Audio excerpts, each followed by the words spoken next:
Kidding? Just one shot? They're not all zombies, Doug.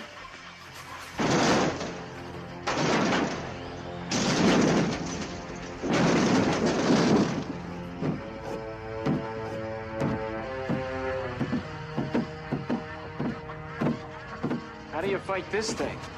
Maybe we could drown it in A1 sauce. Well, sometimes that is better.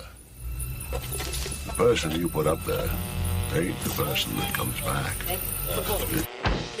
It's a dance song to get down with. About 6 feet under. Get there. Ooh, I love this song.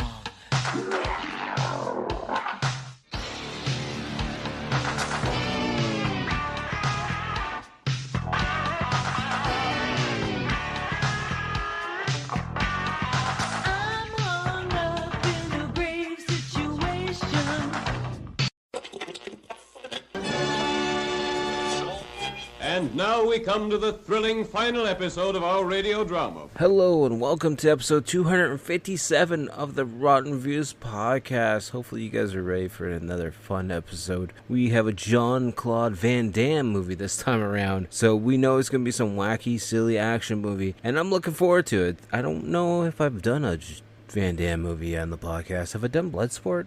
I can't remember. There's been a lot of movies on the podcast. Probably should have looked that fact up earlier, but it just kind of, came into my mind at this point in time because I wasn't thinking about it until then. We are recording this episode just after the last episode happened because I was looking at the weather forecast and I saw we have a giant heat wave coming in yet again, and I really don't like recording the podcast with the fans on because, kind of creates a little bit of background noise. I will say there is a fan on over in the corner on one just to circulate the air a little bit, so hopefully the mic doesn't pick up on it. If it does, I'm sorry. I just don't feel like sweating my ass off for this episode today. But I figured I'd try to get a couple episodes ahead before the heat wave does come in. That way, we got a little bit of leeway, and hopefully I can record another episode before it gets too bad or after the heat wave actually breaks. So it's a joy living in the Great White North. Everyone thinks it's nice and cold all the time. It ain't. It's been pretty damn hot. But oh well, it could always be worse. At least it's not snow and ice rain. So we'll take what we can get and just move on with what we got. So if you're a returning listener that already has this pre-saved, pre-downloaded on your Spotify app or whatever podcast platform you're listening on, thank you very much. And if you are a new listener and this is your first time ever checking out the Rotten Views podcast, thank you very much for checking it out. And I probably like you a lot because you're searching up Jean-Claude Van Damme movies to listen to. And I grew up watching Van Damme movies, so this should be a fun one. But before we do get too far in the episode at hand, let's do a little bit of housekeeping like we like to do each and every single week. Housekeeping? I think you're sleeping. Housekeeping? Could you come back in an hour? Housekeeping, you want towels? More towels. Need sleepy. Housekeeping, you want mint for pillow? Please go away. Let me sleep for the love of God. As always, if whatever podcast platform you're listening on, if you could do me the nice favor, just taking a few seconds out of your day to hit that share button. Share it on your Facebook, your Instagram, your X account, your Thread account, whatever the account you're on. Blue Skies, whatever it might be these days. It's hard to keep up with all these social media accounts. If you could just hit that share button, I appreciate it a lot. We're just trying to get the podcast out there to more eyes and ears and all those other kind of fun things. And we're just trying to grow the community so we have a like-minded group of people who all enjoy the same weird, wacky movies that we enjoy. So hopefully you'll be a part of the community. Hopefully you'll subscribe to the podcast on whatever platform you're on. If you're on Spotify, feel free to give it a star rating. You can give it a 5-star, 4-star, whatever kind of star you want. 1-star, that's fine too. I don't know what game I'll beat you in for the 1-star, but I'll pick one. Maybe we'll do like Conker's Bad Fur Day on N64, the multiplayer, where you had like the caveman versus dinosaurs, or whatever it might be, maybe the teddy bear warfare. I'm dating myself here. I'm old. I missed the N64. I had some good games, and hopefully maybe we'll do a gaming podcast episode or something. Who knows? There's too many ideas in this brain of mine, and I just gotta stick with one and go with it, and that way we don't have too much stuff on the go. But if you want to to see a gaming episode or a gaming podcast, that would be fun. I would definitely be up for something like that. It's just that'd be a lot of time as well. But back on track, because I got off track really quickly because I was thinking about video games. But yeah, if you can leave a podcast review if you're on Apple's or iTunes, whatever it might be, Castbox, or just hitting that share button, like I said, on any platform that you're on, it helps out a lot. And if you guys do want more content, make sure to check out all my links down below at Typhonside. You can find me on pretty much all social media accounts. We're on X, we're on Threads, we're on Facebook, we're on Instagram, we're on TikTok, but the main thing is the YouTube channel. Definitely go check it out. There's hours and hours upon free content. And if you enjoy some of the content, make sure to hit that share button on there as well, or that subscribe button, and turn on the bell notifications. That way you get notified every time I post a new video or I go live. Because yes, I do go live on YouTube almost every night. Not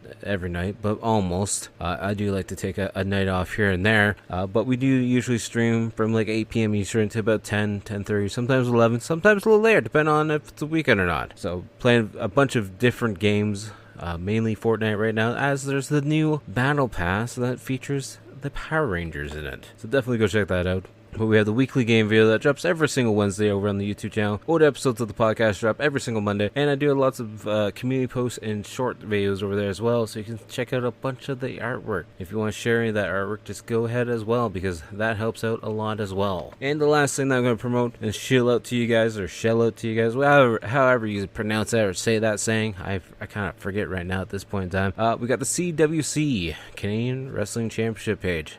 We have a Facebook page as well as an Instagram page, so definitely go check that out. Posting some reels and making some wrestling content here and there, and we'll have some more news on that coming soon. And if you want to buy some merch from there as well, we have some t-shirts and hats and all that other fun stuff, so definitely go check that out as well. So enough of me trying to push my content onto you guys and sell you merchandise and products and whatnot. Let's talk about the movie at hand. This is another movie that we're watching off of Tubi. So if you guys haven't seen this movie from 1990, feel free to go watch it for free on Tubi. It's also on Amazon Prime. I'm not sure if you have to rent it or if it's one of the free movies to watch on Prime, but I'm watching it on Tubi because why not? I like Tubi a lot. We are watching Death Warrant from 1990. This movie has a 5.7 out of 10 on IMDb, 2.8 out of 5 on Letterboxd, and 34% on Metacritic. Initial release date was September 14th, 1990. Apparently has a budget of $6 million. The description, as read on IMDb: in a violent and corrupt prison, decorate cop Louis Burke must infiltrate the jail to find answers to a number of inside murders. What he finds is a struggle of life and death tied to his own past. The director for this one is Darren Serafin. I probably pronounced that one wrong because I'm pretty good at that. He was the producer for 34 episodes from 2007 to 2009 of House MD. He was also the producer for 10 episodes from 2019 of the Swamp Thing TV series, as well as the director for 1984's Terminal Velocity. Seems like he's got a bunch of TV-related roles, but one of the things that pops up is Alien Predator, not Alien vs. Predator. This is from 1986, where he was a producer for a movie called Alien Predator. I'm not sure. There's probably a joke there, because I know there's that joke that goes around about E.T. and Michael Jackson being together. If you haven't seen it, just Google it. But he's also the producer for 16 episodes from 2004 to 2005 of CSI New York. So there was a pretty big gap between productions because, like I said, Alien Predator was 1986, and then the next thing wasn't until 2004 where he was a producer. The writer for this one is David S. Goyer, who was the writer for 1998's Dark City. He was the writer for 2008's The Dark Knight. He was the writer for 2016's Batman vs. Superman: Dawn of Justice, as well as the writer for 2005, Batman Begins. He's done a lot of Batman-related content. He was also the writer for 2 episodes of Krypton. It's obviously a Superman-related TV show. If you guys haven't seen it, I personally haven't seen it. Also, in 2014 to 2015, he wrote 13 episodes for the TV show Constantine. I love that movie. Thought it was a pretty good movie. I know a lot of people didn't like it, but that's besides the point. In 2011, he did the screenplay for Ghost Rider: Spirit of Vengeance. So he likes to do a lot of Marvel or superhero-related stuff, I guess I should say. He's also the writer for 12 episodes in 2006 for Blade, the series. I forgot Blade even had a TV series at one point in time. Now the fact that Walt Disney owns everything, it's kind of weird thinking going forward. But I totally forgot there was a Blade TV series. He was also the writer for Blade video game in 2000. He's got 2 credits for 2000 for the Blade video game. I'm not sure why there's 2 separate credits, but, you know, there is, I guess. That's just IMDb for you, I guess. We're just going to hop over to, like, the cast listing right now. We're only going to talk about the 2 top billed people. Of course, we're going to lay Van Damme to last. The first person we're going to talk about is Robert Guillaume. I butchered that name. I know that last name was 100% butchered. He was in 158 episodes from 1979 to 1986 of Benson. Don't know that at all. He's also the voice from 1984's The Lion King, where he voices Rafiki. Didn't know that until now either. I'm probably going to know once I watch the movie, because I haven't watched this movie yet upon doing this intro. Also in 1988 to 2000, he was in 45 episodes of Sports Night, which I never even heard of that TV show. It looks like an ESPN style TV show of some sort. He was also Dr. Frank Napier in 1989's Lean on Me. Napier? I probably butchered that last name as well. Wow, I'm on a ball today. The heat's getting to me already. I can tell you that much. And then we're going to talk about Jean-Claude Van Damme, the guy who was supposed to be originally the Predator in Arnold's movie Predator, but once he found out he wasn't going to be able to do his martial arts stuff, he's like, you know what? This movie's not for me. He was Kurt Sloan in 1989's Kickboxer. He was Alex and Chad Wagner in 1991's Double Impact, as well as Jack Quinn in 1997's Double Team. And he's also, in 1994, he was in a video game movie where he was playing a street fighter. Of course, you know, Guile. He was playing Guile. Colonel Guile. But, you know, that's besides the point. Not a lot of people talk about that movie. I don't think it gets enough credit. I think that'd be a good double feature with Double Dragons, to be honest with you. It's been a while since I watched the Street Fighter movie. I might have to revisit, because I haven't watched it since I was a kid, and I just know it's not that good. Of course, he's in a bunch of other movies, but we're not going to break down his whole, you know, movie history, because, well, he's Jean-Claude Van Damme. You probably know him by now. So the tagline for this movie: in Bloodsport, in Kickboxer, he won it all. Now there are no rules, no escape, and nobody's playing games. So I'm not sure if they're trying to make it sound like this movie's connected to the 2 of them. I know it's not, by any means.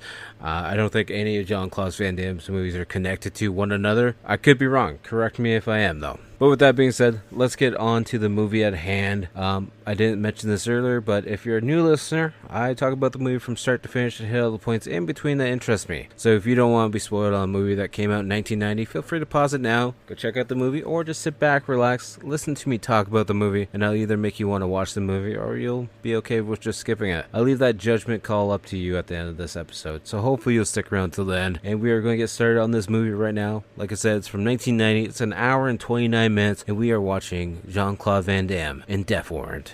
So, if you're at home, hopefully you guys are comfy, sit back, relax, and, you know, if you're listening to this, fall asleep, good on you, I guess. If you're at work, hopefully this helps you get through the day, and like I know most of you guys are, and gals, sorry. If you're listening in the car, hopefully you keep your eyes on the road, get to where you're going, hopefully you have a safe trip, wherever it might be, if it's the home, the groceries, the work, whatever it might be. And let's get started on the movie right at hand, right now. Presents Saturday Night at the Movies, the television series which each week brings you the finest in recent motion pictures. Tonight, first, he demolished the supreme player in the most brutal sport in the world. Then, he crushed the competition in a contest nobody plays for kicks. Now, What's the problem? he faces a new challenge, only this time there are no rules. And nobody's playing games.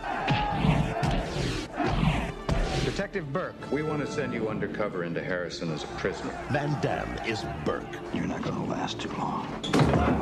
It's not a threat. It's a promise. He's got the toughest job a cop can do. Prisoners hate cops more than anything else. It's a hit list. You're a dead man. His cover has been blown. What are you doing in my prison? It's too late. You dead, I said! Your number's next on the list. And the odds are impossible. Welcome to hell! Van Damme, he loves a good fight.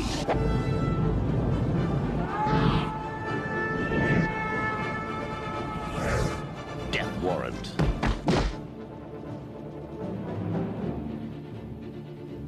We get that classic MGM lion intro scene, as we see in a bunch of other movies that we've done for the podcast. The music for it's kind of like dark and heavy, and then we just see this like spray paint army style font that just pops on the screen that just says Death Warrant, and then we start out the movie by looking like we're in the water. In the stream of water that we've been watching as the intro credits start to pull in, we then see it zooming back, and it's just the water going down the sidewalk, and we just see someone walking outside, and of course it's Louis Burke, Jean-Claude Van Damme's character. He's like, I think he's inside. You killed my partner. I am not waiting for backup to show up. He's on the phone with somebody, and he's like, we got protocols. You can't just rush in there without backup. And then somebody hits Burke in the back of the head, and he turns around and be like, what's the problem? Hey guys? And there's three of those guys just standing there getting ready to kick his ass, and he just literally kicks their ass within a couple moves, and the third guy just runs away scared shitless. So we see Burke making his way into this abandoned, murky looking apartment complex, and he's walking up the stairs, and he goes into this room that has no door on it, and we just see this dead lady draped across a couch, and then there's a wind chime starting to make noise. He's like, something must have went that way. I also forgot to mention, it's like nighttime. We see the moonlight slowly making its way through the cracks on the walls of this building, and he goes to check out this closet space to see if the killer's in there, or whoever he's chasing down. And we see this baby doll just sitting on the ground, and it spooks him. And then out of nowhere, this killer comes behind him and tackles him to the ground. He's like, oh, it's time for you to go to sleep. And I'm assuming this is the Sandman character that we've heard of. I was looking at the intro and whatnot, and looking at the characters, and it's Patrick Kilpatrick, I believe, is playing Christian the Sandman Naylor. We also find out that the Sandman killed Burke's partner, and he's like, I'm going to kill you next. And then of course Burke just lays the pistol into him and drops the guy. He's like, you're under arrest. It's like, I'm pretty sure he's dead. And now we cut to a plane landing. It's now 16 months later. We see Burke again. He's all happy, he's all smiling, he's in a suit going to this police station. Everyone's like shaking his hands, happy to see him. So then we see Burke sitting down with a bunch of higher ups. There's like a governor general and a bunch of other people that are working with the government and like the prison system, and they're wondering about his undercover work because they want him to go into the prison, of course, the main setting of this movie. And apparently the assistant warden was just killed in the prison. And I guess a guard at the prison thinks that it's some inmates or maybe some other guards that have to do with the 9 killings that just happened in this prison over the last couple months or whatever it might be, or weeks. I don't know if they really give you a time period as to how often these kills have happened. And the group of people are like, you'll be sent to this prison. Nobody in the prison system, none of the guards, nobody, the warden, nobody will know that you're an undercover agent. You're just getting, sent in there to, dig up some dirt for us. So Burke's like, I'll let you guys know. And there's also a lady sitting in on this meeting, and she's a newer lawyer, or she, at least within the last year, graduated from law school. And we see Burke leaving. He's actually talking to her and be like, so how long you've known that guy for? Like, I believe it was Ben Keene. He's like the head up of this division for this case. And she's like, he's like pretty much like father to me. I graduated last year. And then Burke's like, I don't really know if you have enough experience to be working this case. So then she gets very upset. She's like, you're just uncomfortable with the fact that I'm a woman working this kind of case, and you're this big, burly, tough guy, and you probably don't respect women at all. He's like, fine, I'll see you Tuesday. So then we just cut to the prison. We see this giant, old-school prison bus showing up, and all the inmates are just, like, patting on the side, being like, yeah, fresh meat. Let's do the fresh meat. Come on. So we see all the inmates, and Burke being one of them, all coming out chained up in their orange jumpsuit. Then we see Sergeant DeGraff, who's actually played by Art LaFleur, who's also a very well-known actor. I mean, at least to me, he was Captain Sears in 1986 Cobra with Sylvester Stallone. He was a pharmacist in Mr. Penny in 1988's The Blob. He was Chick in 1989's Field of Dreams. He was in a Key and Peele short. He's one of those faces that he's not like super famous, but you see him and you definitely recognize him from a bunch of different things. So the Sergeant DeGraff's like, I decide when you eat, I decide when you shower, I decide when you have visitors, and you are fish, new arrivals. People are definitely going to try and hurt you. Probably rob you as well. Probably also going to try and touch your no-no square, because I don't want to use the R word because I don't want to get any dings on the podcast. I just don't want to talk about that stuff. But they'll probably try and touch your no-no square. So just be on alert at all times. DeGraff's just staring down Burke, being like, it's important that you listen and do all the rules as said it's important for your own safety, and they're just having like an eye-to-eye stand down.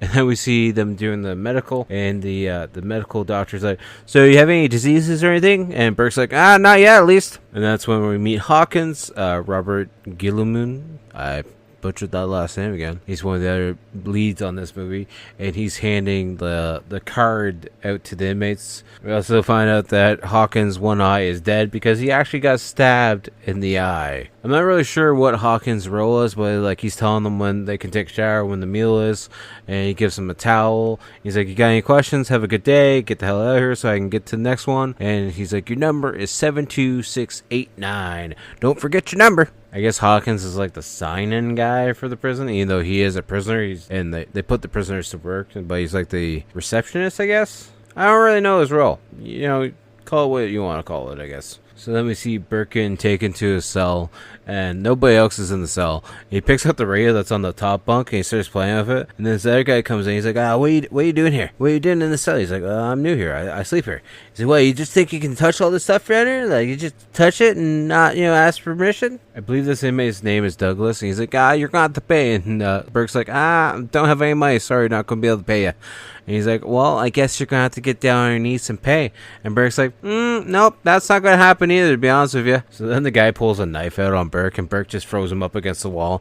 He's like, all right, guy, I was just playing around with you. Don't have to have a hairball about it or anything, just having some fun with the new cellmate. It's now lunchtime when we see Burke meeting up with Hawkins. And then this Perez guy comes up behind Hawkins, being like, I heard you talking about me because he's Mexican and stuff, and Hawkins being a black guy, racial stuff in prison. So then Burke's like, you know what, I'm just gonna kick your ass then, Perez. And then the guards have to come in to break up the fight because it was gonna get pretty bad for Perez because Burke being a martial artist and all.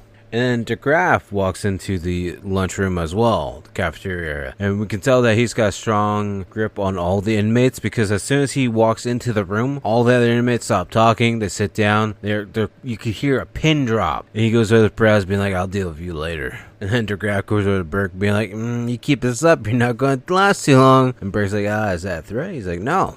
It's a promise. Nothing ever happened here. All right, guys? Back to dinner. Shut the hell up. So everyone's going back to eating their dinner. And then Burke tries to go sit down with Hawkins at the black table. And Hawkins like, what the hell is the matter with you? You can't be sitting there. Trust your own kind because you can't trust anybody else around here. So then I'm assuming it's the white supremacist table. It's like, hey, bright boy, you come sit over here. You sit with us because you're white. So then he sits down. He's like, how you guys doing? And it's like, well, what are you in here for, Burke? What are you in here for, bright boy? He's like, well, I was a bad boy. He's like, what are you guys in here for? And they're like, well, you see, we're habituals, and we've been here for a long time. See buddy over here with the mohawk? See all those names on the side of his head? That's all the people he's killed. It's now nighttime. We see Burke and himself, his buddy, and the buddy's drinking some homemade booze that's in like a windshield washer container, and he's like, hey, you try it, come on, we brewed it ourselves. So Burke tries it, and he's just like, oh wow, that's not good shit. That's not good shit. I believe they call it like toilet wine or something. That could be the term I've heard. I can't remember. So when we find out Burke's roommate in the cell is actually Konefke, and Burke's trying to figure out how long he's been here for. He's like, hey, so I've heard that a lot of guys have been dying here a lot lately. And Konefke's like, yeah, maybe. I don't see or hear so well anymore. I kind of just stick to myself. I like to stick with the whole hear no evil, see no evil kind of thing. Save my ass so I can eventually hopefully get out and not die. So then we see Burke sitting down at the commons area, I guess, where somebody can come visit him. I forget the technical term. God, I'm horrible. Anyways, Amanda, the lawyer, is coming in. And apparently she's supposed to be Burke's wife. And he's like, are you trying to kill me? You're supposed to look like my wife, not like a princess. You can't be dressing like that. You're going to get me murdered in here. That's when then he's telling Amanda, he's like, you're going to need to get me some cash in here. And she's like, well, yeah, I'll just have the office bring you some money on your account. He's like, no, I need actual cash. She's like, well, inmates can't have cash inside the prison. He's like, well, you're going to have to figure out how to get me some actual money in here or I'm going to die. So let me see Burke. He's in the laundry room. He's mopping up the floors. He's doing his prison work. And then Perez shows up, making some kissy sounds, be like, hey, homie, you remember me? You want to meet my homie, Bruce? And Perez is going on. He's like, my homie likes to kick the shit out of white trash. Anyways, you would know Bruce because it's Al Leong, who's been in a lot of different action movies. He was in Big Trouble in Little China. He was in Cage from 1989. He was in Bill and Ted's Excellent Adventure from 1989. He was in Die Hard from 1988. 1987, he was in Lethal Weapon. He's one of those typical Asian, Japanese style actors that's always playing the bad role, no matter what movie he's in. I've never once seen him playing a good guy. He's got the big long Fu Manchu like goatee and everything going on. He's got the Bruce Lee style look going for him. You know, he looks like he's gonna get ready to kick Burke's ass, but my money's on Burke. So then Perez pulls out another knife and goes after Burke, but Burke just like knocks him to the ground with no problems, still mop in hand. So he decides to snap the mop and go after the Bruce guy. And then we see this action fight happen between Bruce and Burke. And Bruce has a chain that he got somewhere, not sure where he got it from, but Burke gets him down on the ground just in time for Perez to tackle Burke into the laundry machines. But he gets knocked back down to the ground pretty easily. So then Bruce gets back up and starts attacking Burke. Burke actually rams his head through I'm believing it's a washing machine or a dryer, and he smashes through the glass. So then Burke decides to turn on the machine and just walks away. I'm assuming it must be like the next day, because we see Burke laying in his cell with his roommate on the top bunk. He's on the bottom bunk. He's looking at a book that he got from Amanda, and he actually cuts the back page, or like the back cover of it a little bit, and we have money stashed behind it. So she finally found a way to get him some actual cash in. Anyways, then we see this point of view of Burke walking through his cell, and everyone's staring at him. Every single person that he's walking towards is staring at him. He gets to the top of this runway on the cell. It's like the upper floor. And of course, he's looking for Hawkins, and there's a guy standing guard at like the door. There's a guy, you know, Hawkins? He just looks off the side. He's like, look, no worries. I found him already.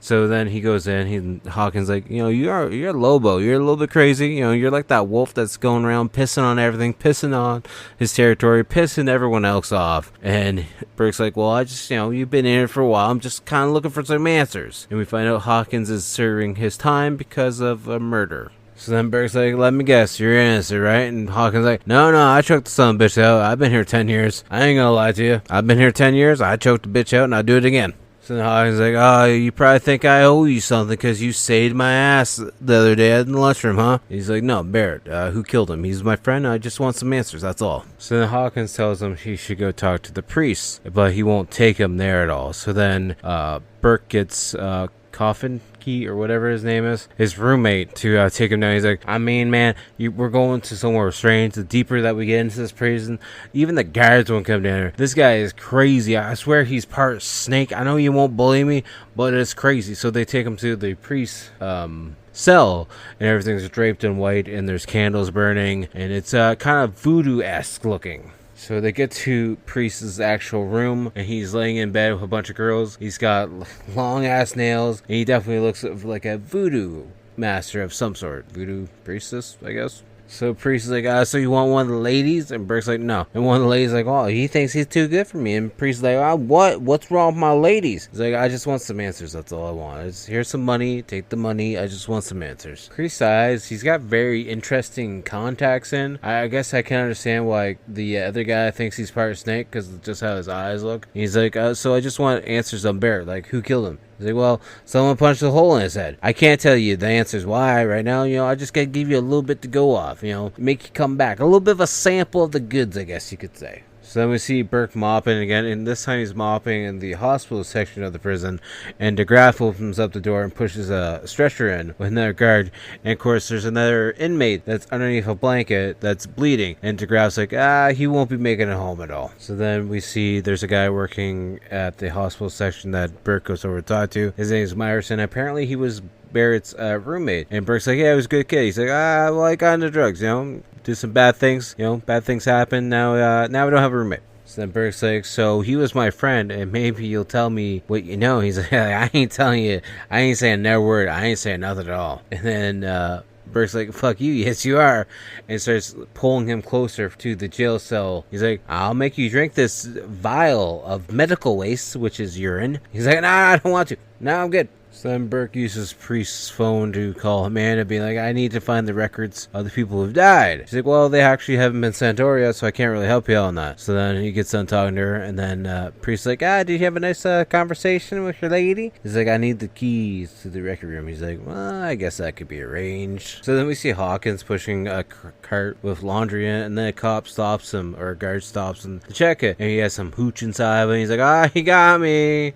I was trying to take it to the guys in the storage room, just give him a little treat, a little dessert, my bad. Anyways, we see Burke slide out from underneath the cart. He was like in the bottom layer of it. He's sneaking into the records room as Hawkins is distracting the guard with his, cell water hooch, I guess. The guard actually does try some, and then he spits it right out on the floor, and Hawkins like, well, you gotta take it slow. You gotta try some, sip some a little bit. You're not just supposed to chug the damn thing. And of course, as Burke's closing the file cabinet that has all the paperwork in it, the door screeches, and the security guy's like, what was that? And Hawkins like, what? I didn't hear anything. What'd you hear? So Burke and Hawkins go into the record room to see what's going on. And that's when we then look up and we see Burke is actually laying across the ventilation system. And his arm is actually starting to bleed a little bit because he got cut. And that's when we see the blood dripping down. And Hawkins notices it. So then he moves a coffee cup over to the side being like, just lots of ghosts in this place, huh? That's probably was just the sound. Nothing to worry about. And then we see Burke sitting down with Amanda the next day. He's like, also all the victims are new. There's no age or race or anything that ties them all together. It's just all kind of random, and they're all just kind of new inmates. And then we have Amanda hooking up with a computer hacker. No, I shouldn't say hooking up. Yeah, she's got him helping to check the system, and it's none other than Joshua John Miller, who's playing the character of Tisdale. And if you guys, that name probably doesn't ring a bell to you at all, but I know him from being in Near Dark from 1987, as well as he was in River's Edge with Keanu Reeves in 1986. Those are probably the only two movies I really recognize him from. He was always that younger kid who was always a badass, pain in the ass, kind of dickhead kid. And now he's the nerdy kid who apparently can hack any kind of computer system. Boy, hell, he has changed and aged. So he's working up his computer program so the computer can check stuff. And he looks down his watch. He's like, shit, missing Star Trek. Do you want to watch Star Trek by chance? And Amanda's like, no, I don't. I don't have any urge to watch Star Trek with you. And he's like, give me a couple days and I'll find out the password and we'll get everything figured out. And then Amanda's like, all right, let's go take you home because your parents are probably going to be worried about you not being home. He's like, who needs parents? We're both adults. Why don't we just go cuddle and watch Star Trek? So then we see Burke going to talk to Barrett's old cellmate, because of course Barrett's dead. And he's freaking out. He's like, I'm going to probably get spiked next. I'm going to need some protection because, somebody just got spiked in the head last night. And I'm probably going to be next. I can't be talking to you and give you hints on everything and feedback and news and not have anyone to help me because I'm going to die next. And then one of Priest's girls comes by and just like, I want you to know I would probably skip sleeping tonight because I think somebody's going to come pay you a visit, just so you're aware. Don't go to sleep or you're going to get spiked in the head. So we see Tisdale finally gets hacked into the computer program. And Amanda's like, hey, can you print out that last copy so we can have it on file? And he goes to print it off. And then the computer starts acting all crazy. And he's like, somebody's destroying the file from the other side of the computer. And we find out that the whole system was a hit list. And it's a list of prisoners' IDs as well as their blood types for whatever reason. And as Amanda is talking to Burke on the phone, she's like, oh, by the way, Burke, there's one last thing that I wanted to mention to you. Actually, your prisoner ID is actually next on the list. So it's now nighttime. We see Burke's roommate, Conflict, sleeping on the top bunk. And somebody comes into the cell and starts choking him out with a wire. And we see him dragged up against the wall. And blood's starting to gush from his throat. And then we see another guy stabbing the bottom bunk because they think Burke's laying there. But he's actually hiding underneath the bed. He starts coming out kicking everyone's ass like he does because he's Jean-Claude Van Damme. And then the guards come in and they just find Burke holding his roommate's throat because he's bleeding and he's yelling for help. And then next thing we know, we see DeGraff kicking the crap out of Burke in solitary confinement as he's laying down on the ground. And he's had a pretty rough night by the looks of it. And DeGraff is trying to say that Burke killed Konofsky or whatever his name is. I can't pronounce that name even when I hear the goddamn thing. And Burke's like, no, I didn't. And he's like, I know, but I'm still going to blame you for it and kick you in the ribs a couple times. So then we see the same girl that worn Burke jersey is now in the room where Priest usually is, and we see a reflection in the mirror, and it's one of the white supremacy guys coming in, and he's loading up his spike weapon, being like, "Hey, Jersey, you got a real big mouth on you." And then we see Barrett's old roommate just sitting on his cell, having a smoke, being all paranoid, and then he sees a shadow of someone showing up. He's like, "Who's that? Who's there?" He's like, "We just want to talk, just like Burke." He's like, "I never talked to Burke. What are you talking about?" And then we see the guy pulling out a gas can, and we can see that the whole room and the inmate are going to be set on fire. They want answers, and they want to know what he told Burke. And he's like, that's bullshit, man. I didn't say anything. So then they start spraying him in the face with gasoline. And then they start just pouring the gas all over his cell floor. And then they just light a match and set the whole room on fire. And then we just see him set on fire, and he's trying to reach out of his cell. He's trying to break the glass door, and all the other inmates are like cheering, even though a couple minutes ago they were telling him to shut up and be quiet, because, you know, he was screaming at the guys with the gas, you know, telling them, you know, "I haven't said anything. They're all liars. I don't know what you're trying to believe. I didn't do anything." And of course they don't believe him, because, you know, he did tell Burke a little bit of things. But so then we see DeGraff and one of his other sergeants bringing Amanda into a holding room, being like, "So do you want to see your husband?" He's like, give your purse, we need to check it." And she's like, "Well, I want a female guard to check me." He's like, "Sorry, we don't have any on service with us, so you're just gonna get felt up by the old guy over here." He goes to feel her up to see if she has any weapons or anything. He's like, "Actually, I can't check. I can't tell. So you're actually gonna have to strip down, and also your husband's waiting, so you might as well make it quick." So now we see a naked, chained up Burke inside solitary confinement, and a guard opens the door, being like, "Clean up and get dressed. Your pretty little wife wants to see ya." And that pisses Burke off. The guards take him, and he's fully dressed now, to this like trailer where Amanda's inside. And the guards are like, "Have fun. You got a half hour. Don't get too crazy in there, alright, buddy?" And Amanda's looking over Burke, and she's like, "You look like hell." He's like, "Yeah, so do you." Amanda's trying to tell Burke what she's found out, and he's just trying to be all touchy-feely, being like, "I've been in this prison too long, I'm just stuck around guys. We're going to do it, and we're going to do it now." And then we cut to everyone in the prison just, you know, out in the yard, working out, getting their shit done. So then we see Hawkins and Priest walking around the yard, and they're talking about what's happened and people have died. And Priest's like, "So is the big white Superman going to save our ass, or what's going on here?" And then we see an explosion happening in the prison somewhere, and Burke's like, "Good job, Hawkins." He's like, "Thanks, done a couple times." And they go to this container area where the medical waste is kept, and then Hawkins like, "They keep it chained up all the time." But that's when Burke sees like this skull saw, I'm assuming, and he cuts the chain off, and we find out inside it's just a bunch of bags of blood and like hearts and organs, so it looks like they're like selling organs on the black market. So then we see Burke, he's in prison, he's on the upper level of one of the, you know, conference rooms, I guess, I don't know what you would call it, and he's like, "What's going on?" He's like, you know, they're bringing in a new fish." He's like, "All this commotion for a new fish?" And the one guy's like, "This isn't a fish, this is the man."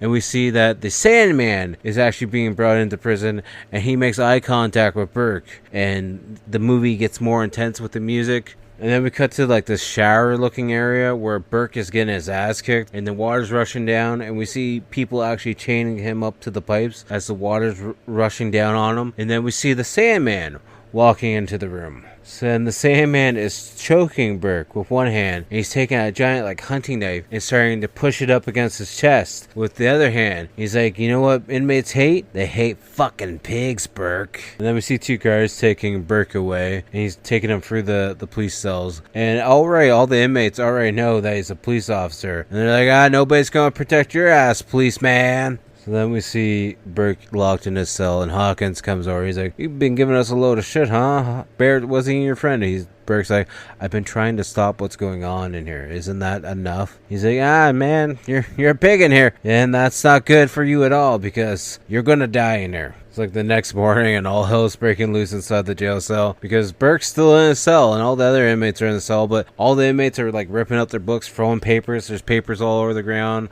There's chaos happening all over the place. So then we see Amanda rushing over to Tom.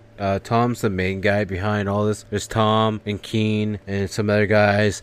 And Amanda's like, we got to talk about, Burke. He's in trouble because Keen's been dealing with this and behind this the whole time. And then her beeper goes off, and it's Tisdale calling, and she calls him, and we find out Tom is actually behind it as well.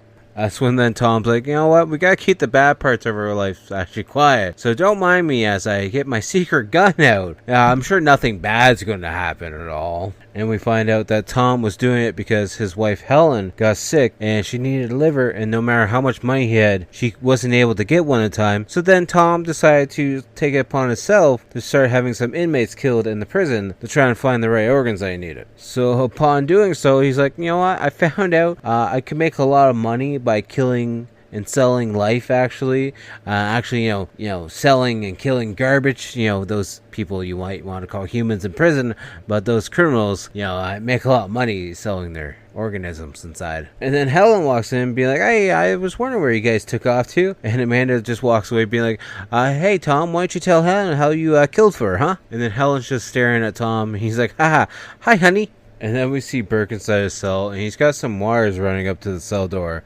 And the guy's like, hey Burke, Sandman's coming to see ya. And the guy puts his hands on the bars, and Burke turns the radio up, which then electrifies the bars and literally drops that guard right to the ground. And everyone's like, hey, what's going on? What happened? Hey, what happened? And then we see Burke stealing the guard's keys and making a run for the prison. And then as Burke's running away, we see the Sandman going to the guard tower and literally pressing the manual release. So all the inmates of the prison are being released. And of course, a good majority of them are probably going to try to hunt down Burke because he's a cop. So then we see Burke booking it down a hallway as all these inmates are chasing after him, and he runs into DeGraff, and he's like, what's going on? And then he looks in the hallway, sees all these inmates coming at him, and he yells to his other guys, being like, secure this hallway, lock off the door. And then they pull Burke into the office, being like, what the hell's going on here? And of course, inside this room, they have also the white supremacy guy. And Burke's like, oh, great, we got all the assholes in one room together. So then DeGraff is holding a shotgun at Burke's head, and the redneck guy's like, come on, do it, shoot, blow his goddamn head off. And then we see the door blow open, and it's the priest and Hawkins breaking down the door. And then we see Burke, Hawkins, and Priest hide in this other room away from everyone else, trying to, get a sense of what they're doing. And then we finally see the other white supremacy guy with the mohawk finally break in. He's breaking in a door with a barbell in his hand, and he goes after Burke, and then they start fighting each other, and then that guy knocks Priest down on the ground, but then Burke's able to get the barbell out of the guy's hand and just knock him out with it. We see Burke, Hawkins, and the Priest get into the elevator to go up to the kitchen, and then we see the Dr. Goetzman, running down the hallway. He runs into all the inmates, and the inmates are like, look, Doc, you're just in time for some surgery. So as the guys are on the way to the kitchen, we actually see DeGraff show up with a shotgun. He actually shoots Hawkins in the shoulder, and they start carrying Hawkins to safety in the kitchen. And they're like, can you keep making it? He's like, nah, I don't think I can, actually. And Burke's like, okay, well, I'm going to get outside and go get some help, and then I'll come back for you guys. And they're like, all right, that doesn't really sound like a great plan either.